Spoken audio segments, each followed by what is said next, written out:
"Chris, what are you doing at home?" Angela, my wife of 28 years, asked. She had just stepped through the garage door and saw me sitting at our kitchen table, less than 10 feet away. Her body was partially blocking the tall, younger man who was following her into our home. Angela is beautiful. She is a striking 5'9" and a healthy 145 pounds. Her auburn hair is cut over her shoulders. She always dresses professionally for work. Today she's wearing a white blouse. I noticed that she had an extra button undone, and the cleavage between her spectacular 38D cup breasts was mouth-watering. Her black linen skirt highlighted her world-class legs, and the 3-inch heels made the delicious back fill out the back of the skirt to perfection. I briefly considered Angie's idiotic question and responded just as stupidly, "I live here." The quick flash of irritation that had been increasingly prevalent over the last few weeks surfaced when she spit out, "Of course you live here. What I want to know is why you are home at 3:30 in the afternoon." I jokingly tell anyone who will listen that I had loved Angela since we first met. I had an appointment with 4 of the top people in her company, and Angela was their administrative assistant. She met me in the lobby and escorted me to the senior suite of offices for my meetings. 4 hours later, when she walked me back to the lobby, I took a chance and asked her out for dinner. The rest, as they say, is history. By now, Angie's gentleman friend had scooted around her and was standing at her side. I was half expecting him to smirk, but his very intelligent eyes were showing signs of concern. From the start, things weren't going as planned. "I guess I could ask you the same question, Angie. What are you doing home an hour and a half early?" Angela and I have been joined at the hip since our first date. I'm proud to say that I have devoted every ounce of energy to her and our family. I worked hard and built a small but very successful insurance brokerage firm. With the help of her employer, Angela went to college and in 6 years earned a bachelor degree. She moved from a support position and into human resources. Eventually, she headed HR in the company's Hartford, Connecticut office. I had loved Angela unconditionally for almost 3 decades. As I sat, looking at the monster she had become over the last number of weeks, I willed myself to be calm. I wanted to break her, just as effectively as she broke me, when I discovered she was a lying, cheating woman. When I gave Angie my signature crooked grin, she responded, "We came home early to talk with you." "We?" I asked, while looking Angie directly in the eye. Asswipe took the opportunity to introduce himself. He stepped forward, held out his hand, and confidently said, "Mr. Harrington, Chris, I'm Michael Browner. I'm the new attorney at Kellerman & Sons, and I've been working closely with Ang for the last couple of months." While continuing to stare Angie down, I ignored his offered hand. I clenched in the primal instinct to jump up, wrap my hands around his worthless neck and squeeze until his eyes popped from his skull. Instead, I growled, "I know exactly who and what you are." For the first time, I saw signs of concern in my wife, and then she cringed when I followed up with, "Ang? You threatened to cut the balls off the last person who called you Ang. Why are you putting up with such disrespect in your own home from this pile of shit?" I was pointing toward Asswipe. Angie looked worried and confused. By habit, she is a very careful planner. I was certain that she and Asswipe had planned for every possible contingency for this talk. And in her mind, every I was dotted and every T was crossed. I was already, in her mind, a compliant cuckold. A quick glance at Asswipe made me smile. I was fairly certain that his sphincter muscle was tightening and would soon be clenched in a knot, as tight as my sphincter.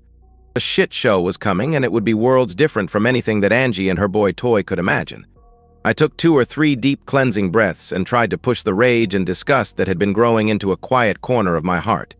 Let's get on with this, I thought to myself. It's time to throw them off stride again. "Why don't I make 3 drinks?" I offered. "We can talk in the living room." "A glass of wine, please," was Angie's subdued request. When I turned to Asswipe, he seemed wary. He responded to my offer by saying, "Angela tells me that you enjoy bourbon and craft beer." I nodded and told him I do, as I got up from the kitchen table and headed to the bar in our family room. As I left the room, I heard immediate and urgent whispering as they moved in the opposite direction, through the kitchen to the living room. A few minutes later, I met them in the living room. They were seated together on the sofa. I handed Angie a glass of her favorite Merlot and Asswipe a tulip glass full of amber ale. I took my 2 inches of bourbon and sat in the armchair across from them. After raising my glass in salute, I took a small sip of the burning liquid.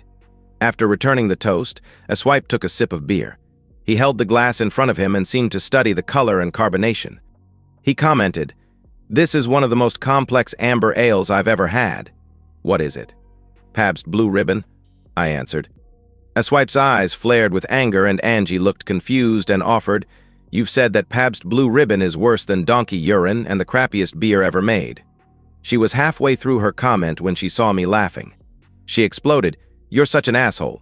We came home to have a calm talk with you, and you've been nothing but rude and condescending." I smiled and questioned, "I'm an asshole, rude and condescending? I guess we really need to start your talk. I'm sure that I'm about to learn how to have a polite, uplifting, and loving conversation with my ever-faithful wife." Angie cringed and wasn't able to meet my eyes. Swipe took over and began, "Chris, we've come here to discuss." I interrupted and said to him, "You had it right the first time." "Excuse me," he looked confused, as Swipes often do. "When you first addressed me, you called me Mr. Harrington before presumptuously calling me Chris. I greatly prefer, in fact, I insist, that you call me Mr. Harrington." As his face started to turn red, I finished with a shrug and said, "Or sir." Instead of letting Asswipe continue, I turned to Angie and heatedly asked, "What do you want to talk about?"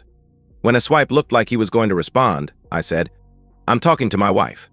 Just sit there, drink your complex amber donkey piss, and shut up." Angie was livid and exploded, "Your behavior this afternoon has been disgusting. I want it to stop now." I nodded and seemed to think about her request. I asked, "Do you think my behavior is better or worse than your behavior over the last 5 or 6 weeks?" "What are you talking about?" Angie was half confused and half worried. Asswipe seemed to be holding his breath as he waited for my answer. I'll guess he was certain that their carefully crafted plan had gone off the tracks.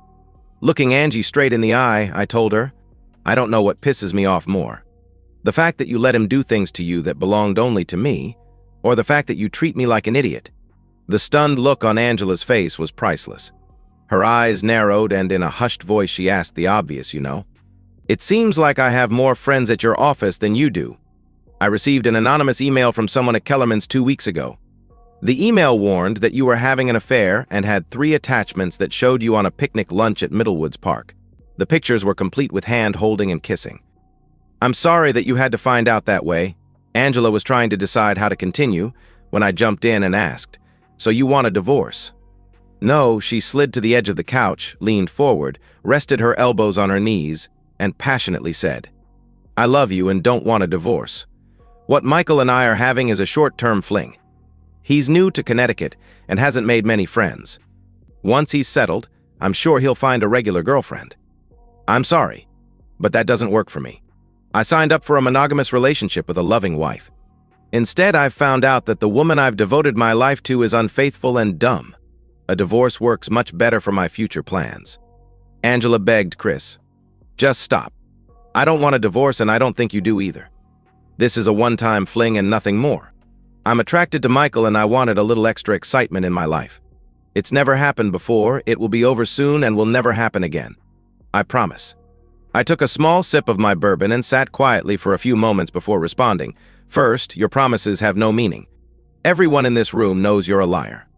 Angela was about to erupt when I talked over her and said, "And second, why would I ever believe this is your first affair?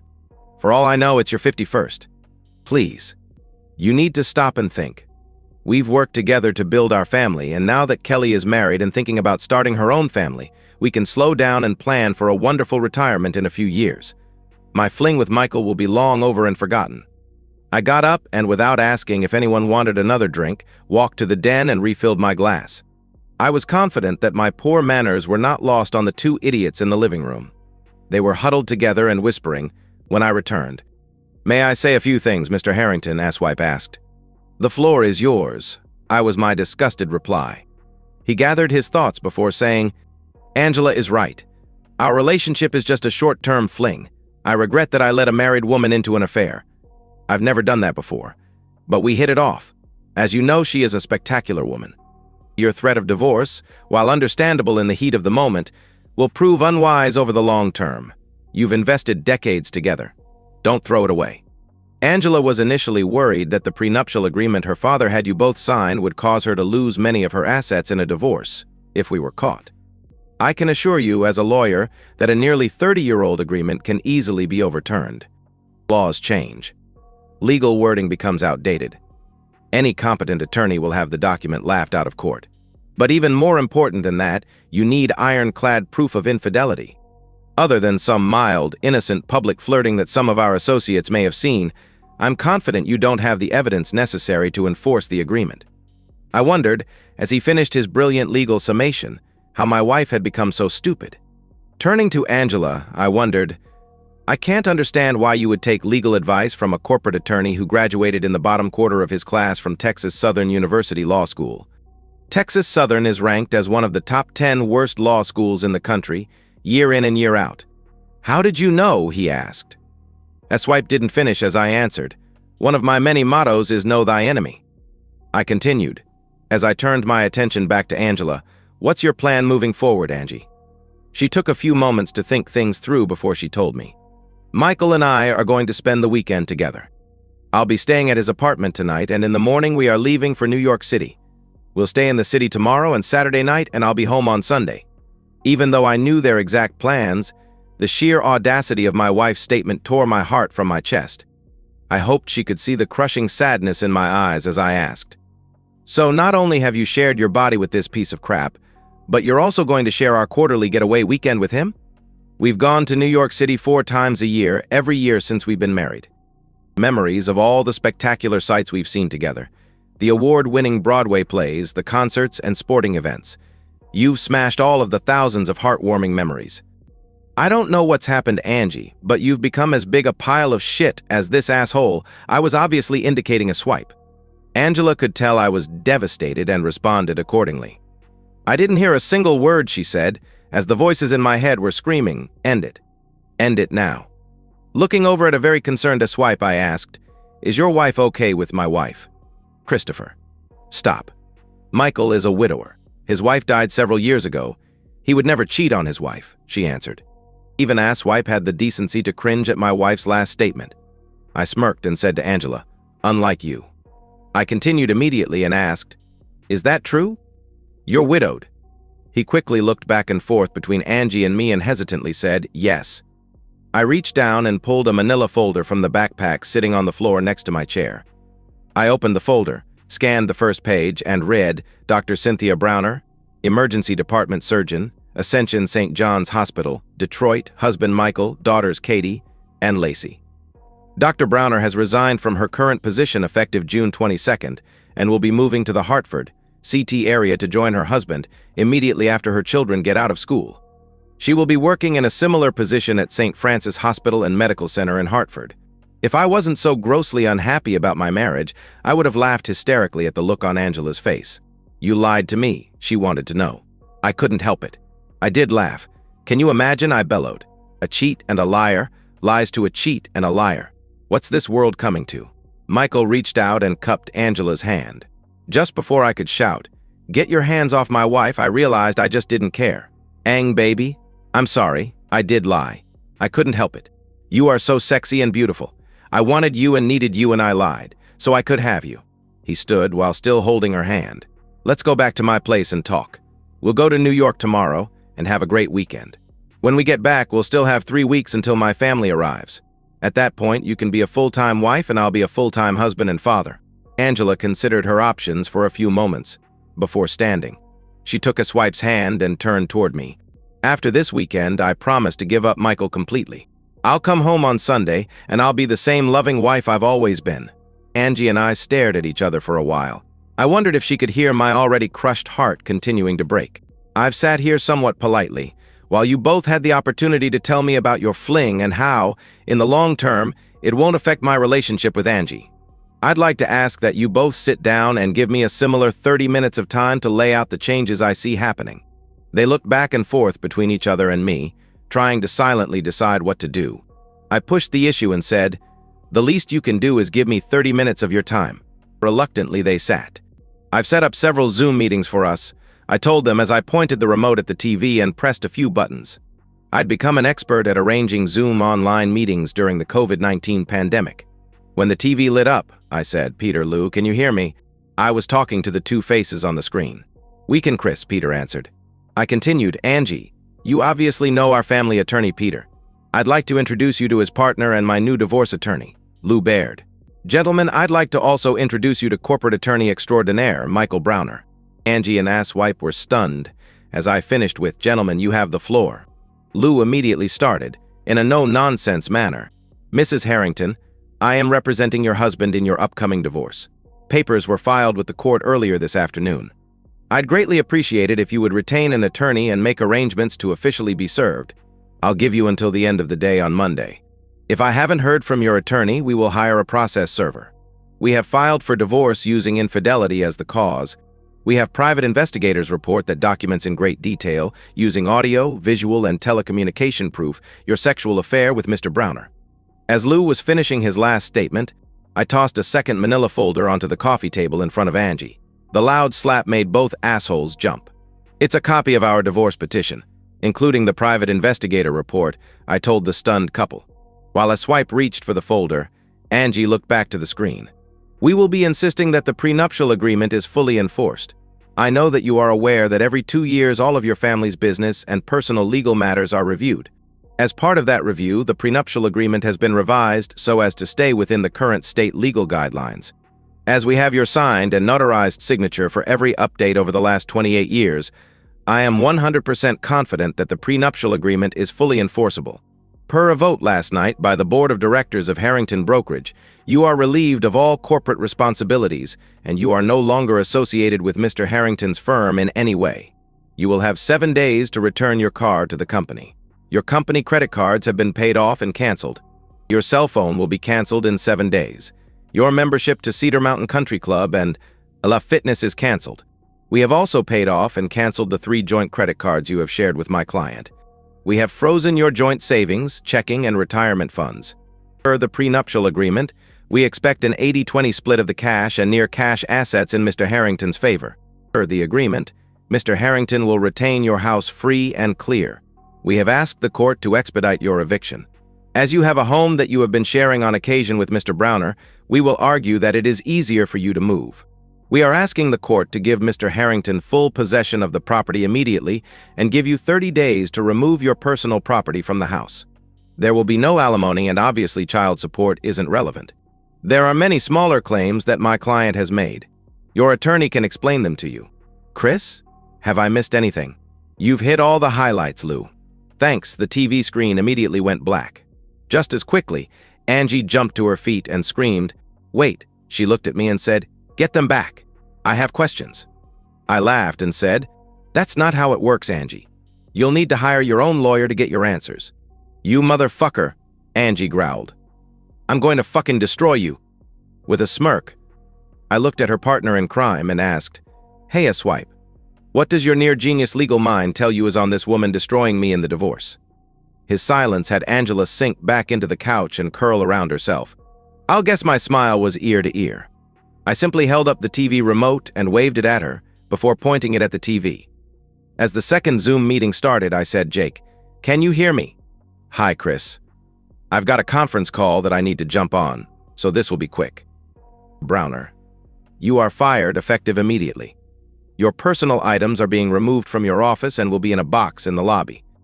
If they aren't claimed within 24 hours, they will be thrown out.